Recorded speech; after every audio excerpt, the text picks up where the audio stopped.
Hello, my name is Jocelyn Evans, and I'm the building consultant in the Charleston, South Carolina office.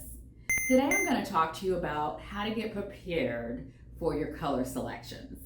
One of the most exciting things that I do for America's Home Place is to assist our customers in picking their colors, picking their selections and options in the home. So to get prepared for this meeting, I normally tell my customers to start noticing, start taking photographs, start looking at the homes that you're in, your friends and family that you visit.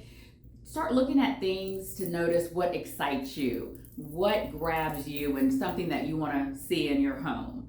Of course, I tell people to start looking at things like Pinterest and all the new shows that are out about designing and decorating, just so they will feel confident when they walk into this meeting with me and know that what we're seeing on the table is eventually going to be in their house. So I want to get them prepared for this because it is a little nerve-wracking, but we are here to guide you through the process and make sure that your dream home is amazing.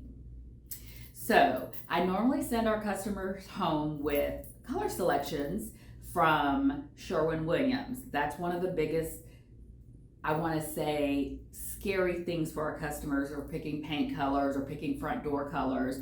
So I send them home with colors, and that will also keep them in the mind that everything that they look at, they need to reflect and have thoughts about, is this what I want in my house? Is this what I want to do in my house? And I also tell them to look in the house that they're living in, what they like and what they don't like about that house. That way we don't have those issues moving forward. So I just wanted to let you know that this is one of the most exciting parts of building a home. We will be with you through the entire process, and I look forward to working with you on the finishes in your dream home. Again, my name is Jocelyn Evans. I'm the built-in consultant here in Charleston, South Carolina, and we'll look forward to meeting you. Thank you.